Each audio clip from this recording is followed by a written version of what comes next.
Hey, and welcome back to Read Becca. Let's wrap up my Christmas in July. I didn't get the Christmas tree back out, sorry. My Christmas in July romance reading. So I had a great time with this project. It really jump-started my reading like I was hoping. If you missed the first video, I did a Christmas in July try a chapter challenge for several holiday romance books. So I will throw that in the cards somewhere here.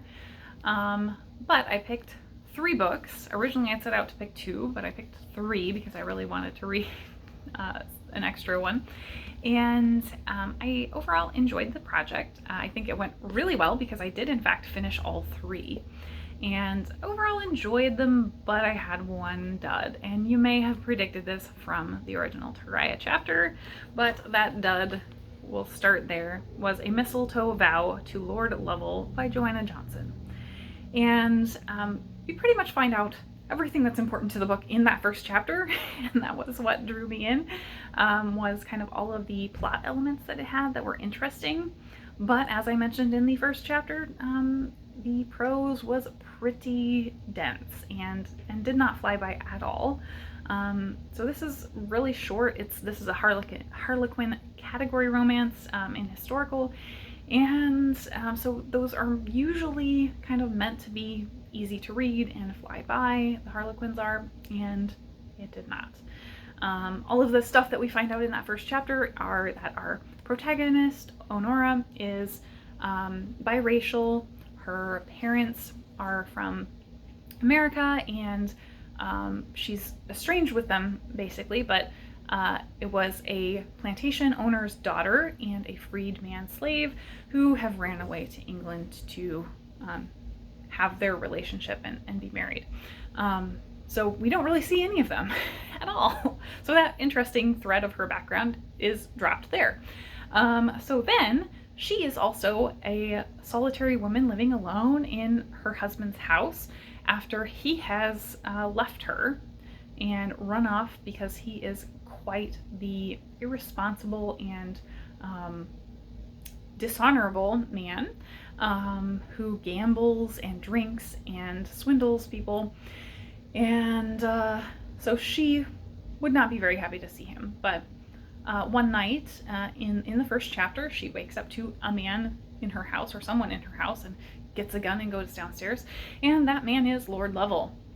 And so Lord Lovell, in fact, is there to tell her that her husband has died. What he doesn't tell her, and we find this out in the first chapter again, is that the husband died while Lord Lovell was chasing him because he knocked up Lord Lovell's ward. So they're not exactly friends. They're not the greatest of terms, but they were acquaintances and kind of ran in the same circles. So that's kind of all of the major important information, and it's all laid out right there. And then they leave her home and travel to his estate, Lord Lovell's estate, for the reading of the will.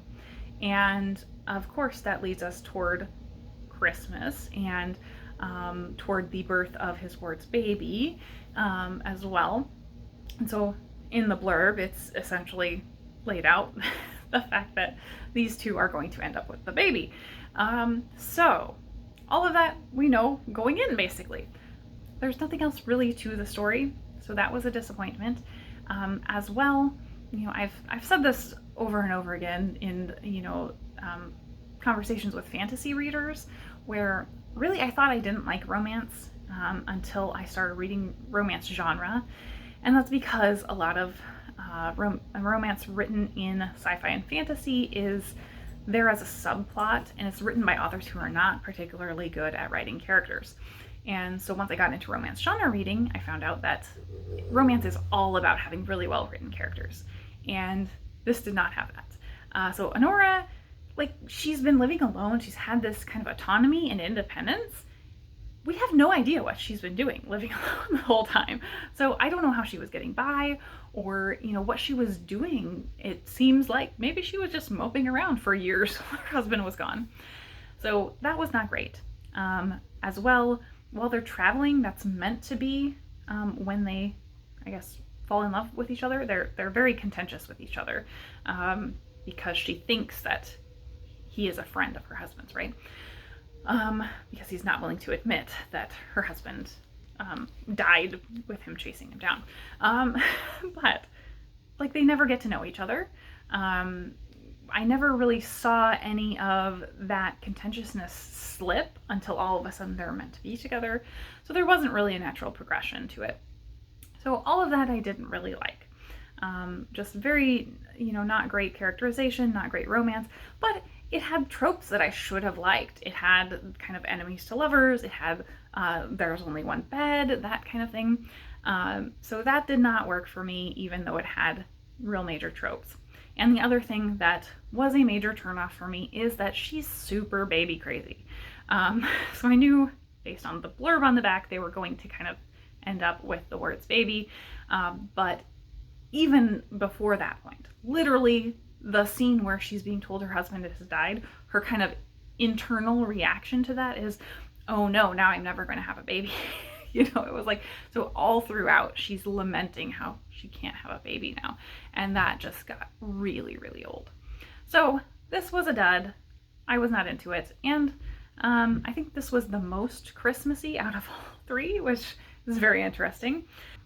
So next, let's go on to the ones I enjoyed a bit more, starting with Christmas by Accident by Cameron Wright.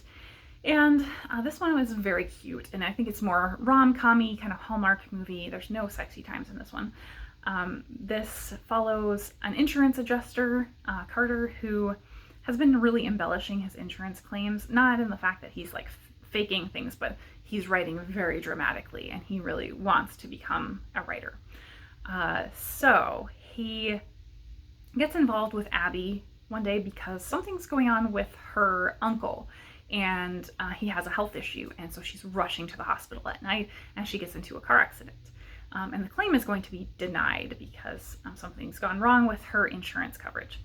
And so he kind of goes to see her, even though he shouldn't really be doing that, and goes to her bookshop that she runs. And it's October, but she has Christmas books out.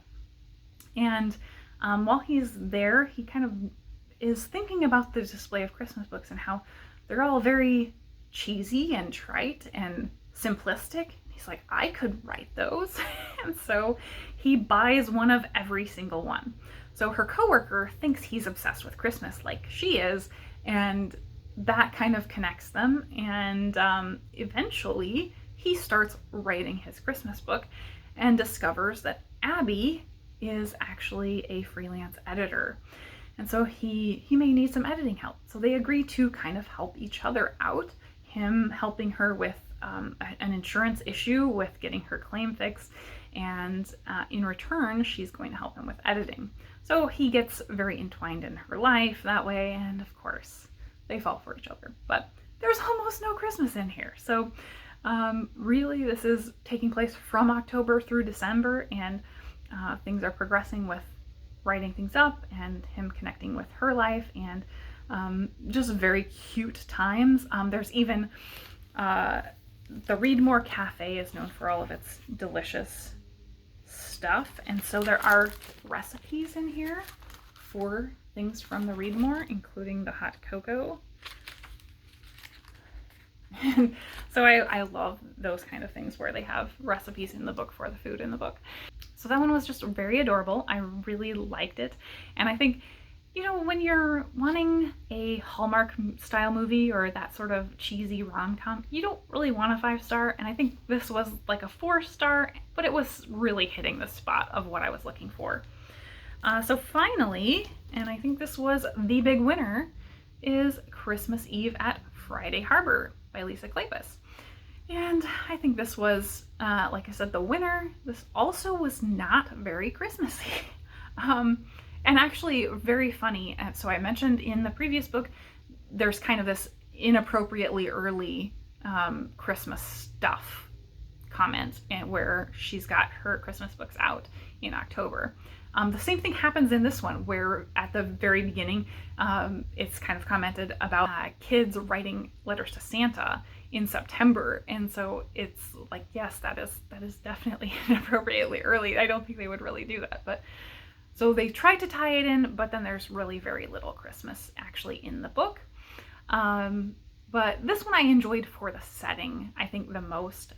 In this one, we have Mark Nolan, and he has just become guardian of his niece after his sister has passed away.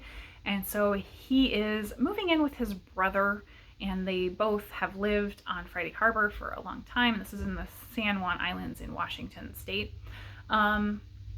So there's a lot of description of the area and kind of traveling using the ferry system or seaplanes to get around and off the island to Anacortes or Seattle. And so that part I loved. The romance was really sweet. So we have Mark, who's kind of grumpy. He's very superficially grumpy. So it's a grumpy sunshine romance where he's the grump and the sunshine is Maggie, who has just moved there. She is a widow and she has opened a toy store. And so Mark has taken his niece to the toy store, and she's been kind of selectively mute and not really talking to anybody.